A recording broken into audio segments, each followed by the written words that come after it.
حضرت حسن بصری رحمۃ اللہ علیہ کی زندگی کے 4 واقعات سماعت فرمائیں۔ حضرت حسن بصری رحمۃ اللہ علیہ فرماتے ہیں کہ مجھے میری زندگی میں 4 واقعات بہت عجیب لگے، تو لوگوں نے پوچھا حضرت وہ کون سے واقعات ہیں؟ آپ نے فرمایا، نمبر 1، پہلا واقعہ، ایک نوجوان کے ہاتھ میں چراغ تھا، تو میں نے نوجوان سے سوال کیا کہ یہ روشنی کہاں سے آئی؟ تو جیسے ہی میں نے یہ پوچھا کہ یہ روشنی کہاں سے آئی، تو اس نوجوان نے فوراً پھونک مار کر چراغ بجھا دیا اور کہنے لگا، حضرت جہاں چلی گئی وہیں سے آئی تھی۔ حضرت جنید بغدادی رحمۃ اللہ علیہ اور ایک عورت کا واقعہ، فرمایا کہ میں اس نوجوان کی حاضر جوابی پر آج تک حیران ہوں۔ نمبر 2، دوسرا واقعہ، ایک بار 10-12 سال کی ایک لڑکی آ رہی تھی، اس کی بات نے مجھے حیران کر دیا۔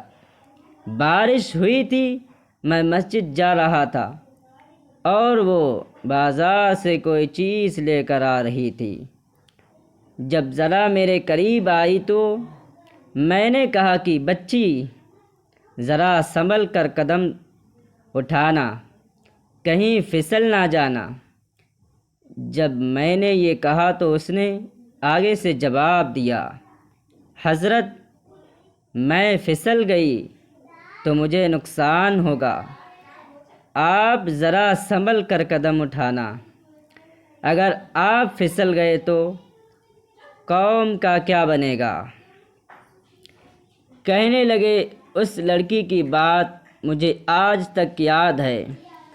اس لڑکی نے کہا تھا کہ آپ سنبھل کر قدم اٹھانا، اگر آپ پھسل گئے تو قوم کا کیا بنے گا؟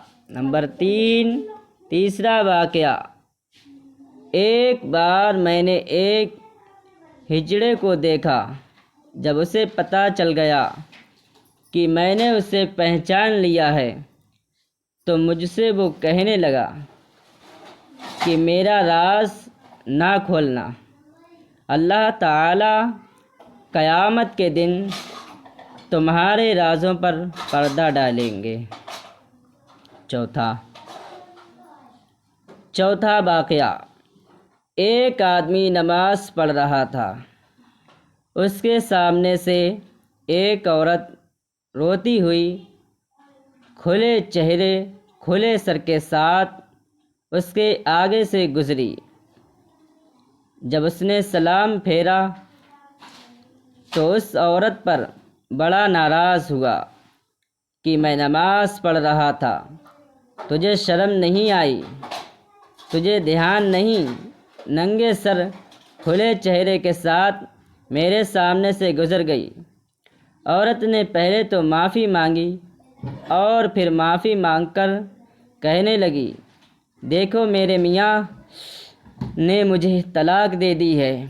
حکیم لقمان اور ان کے طوطے کا واقعہ، اور میں اس وقت غم زدہ تھی، مجھے پتہ نہ چلا کہ آپ نماز پڑھ رہے ہیں یا نہیں۔ میں اس حالت میں آپ کے سامنے سے گزر گئی، مگر میں حیران اس بات پر ہوں کہ تم اللہ تعالیٰ کی محبت میں کیسے گرفتار ہو کہ کھڑے ہو پروردگار کے سامنے اور دیکھ میرا چہرہ رہے ہو۔ حسن بصری رحمۃ اللہ علیہ فرماتے ہیں کہ اس عورت کی یہ بات مجھے آج تک یاد ہے۔ سبق اور واقعی ہماری نماز کا یہی حال ہے۔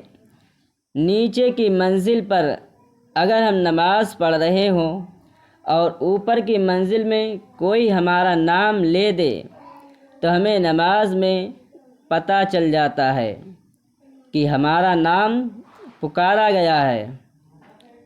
ہماری نماز کی توجہ کا یہ عالم ہے۔ پیارے دوستو، اگر آپ لوگوں کو ہماری یہ پوسٹ پسند آئی ہو اور اگر آپ کو اس پوسٹ سے کچھ علم حاصل ہوا ہو تو نیچے دیے گئے شیئرنگ بٹن کو دبا کے برائے مہربانی اس پوسٹ کو آگے شیئر ضرور دیں۔ شکریہ، جزاک اللہ۔